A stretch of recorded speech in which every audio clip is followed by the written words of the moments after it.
آپ یہ کہہ رہے ہیں سب کچھ مینوفیکچرڈ ہے، بالکل لیکن مقابلہ تو اس کا کرنا ہوگا۔ میں لوٹ کر آپ کے پاس آؤں، اس سے پہلے ذرا زین کے پاس آتے ہیں۔ زین دیکھیے، لوگ یہ باتیں کر رہے ہیں کہ مسلمانوں کے علاقوں سے جب کوئی ہندوؤں کا جلوس گزرتا ہے تو جیسے مسلمانوں کے بیچ کوئی بے چینی سی ان کے دل دماغ میں ہونے لگتی ہے، اور شاید ان کا دھرم ایسا کہہ رہا ہے کہ وہ اس طرح کے جلوس کو ان علاقوں سے نہ نکلنے دے۔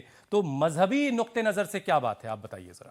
دیکھیے، مذہبی نقطہ نظر کی اگر بات کی جائے تو اسلام کے کسی بھی قانون میں، کسی بھی آیت میں، کسی بھی حدیث میں ایسا کچھ نہیں ہے کہ آپ کسی غیر مسلم کو تکلیف بھی دیں، بلکہ یہ ہے لکم دینکم ولی دین، آپ کا دین آپ کے لیے اور ہمارا دین ہمارے لیے۔ سورہ انعام میں آیت نمبر 108 میں ہے کہ جو لوگ اللہ کو نہیں مانتے ہیں ان کو آپ برا بھلا مت کہیے۔ تو جب یہ واضح پیغامات دیے گئے ہیں تو پتھر مارنے کا تو سوال ہی نہیں بنتا۔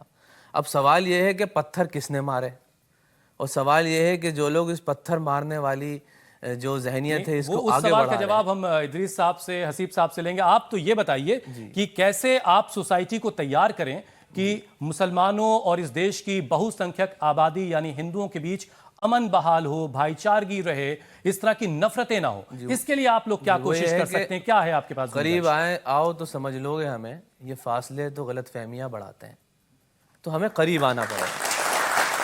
کیسے قریب آئیں گے؟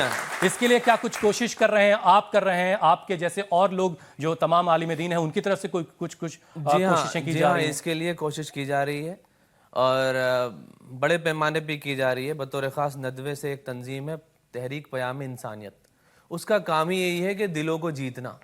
ہم اگر دلوں کو نہیں جیتیں گے اپنے غیر مسلم برادران کے تو ہم اور حالات خراب ہوتے چلے جائیں گے، کیونکہ اس وقت جو سیاست کی کرسی پہ بیٹھے ہیں وہ نہایت ہی زہریلے بیانات کے ذریعے لوگوں کے درمیان ایک تو دوری آ گئی ہے، جیسا کہ جناب نے فرمایا 10.5 سال کے درمیان یہ بہت بڑی دوری آ گئی ہے، اور جو کچھ باقی ہے وہ اور زہریلے بیانات کے ذریعے ان کو اس میں اور کمیاں لائی جا رہی ہے۔ تو سب سے بڑی بات یہ ہے کہ وہ چیزیں جس کے ذریعے ہم قریب آ سکیں مسلمانوں میں بھی، اور بلکہ مسلمانوں کو تو اس آیت پہ عمل کر کے قریب آنا چاہیے کہ تعالوا الی کلمۃ سواء بیننا و بینکم، آؤ ایسی بات کی طرف جو تم میں اور ہم میں ایک جیسی ہے۔ ایک جیسی بات برابری کی، انسانیت کی، خلوص کی، محبت کی، باہم مدد کرنے کی، غریبوں کا ساتھ دینے کی، مظلوم کے ساتھ کھڑے ہونے کی، ظالم کا ہاتھ پکڑنے کی، جو یہ باتیں ہیں ان میں ساتھ مل کر بھائی چارہ قائم کرنے کی ضرورت ہے اور قریب آنے کی ضرورت ہے۔ اگر قریب نہیں آئے تو مسائل اور زیادہ خراب ہو جائیں گے۔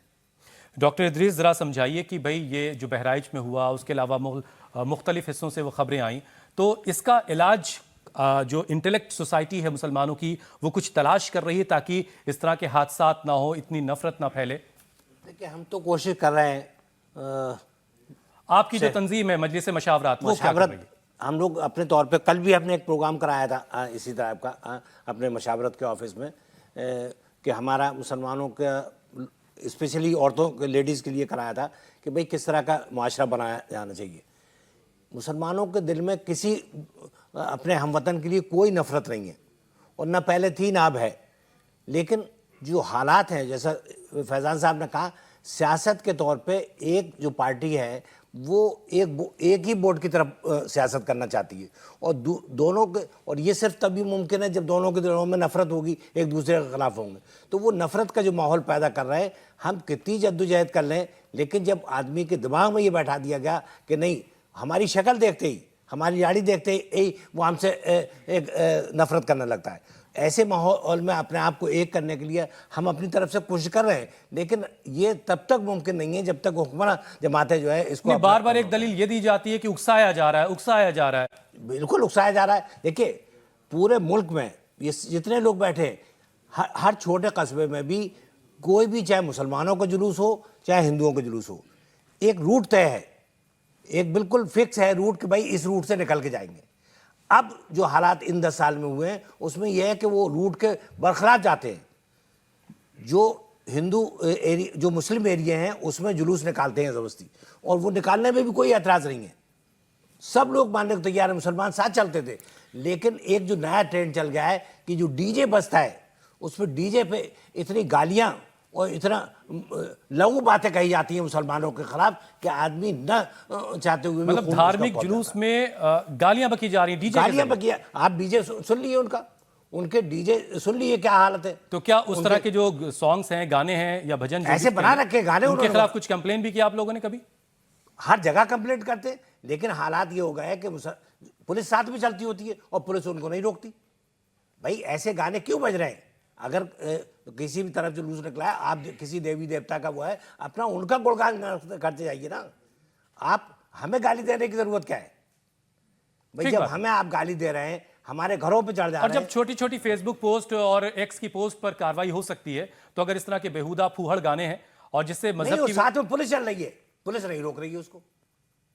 تو یہ جب حالات ایسے کر دی, اور اس کا مطلب ہے کہ یہ بالکل اسٹیٹ اسپانسرڈ ہے, جو گورنمنٹ ہے وہ ہماری یہ کرا رہی ہے. ورنہ ہمت نہیں ہوتی یہ عام آدمی کے, اگر سختی کے ساتھ پولیس اگر ساتھ یہ کرے گی تو کسی آدمی کی ہمت نہیں ہے کوئی اس طرح کے گانے بجا لے.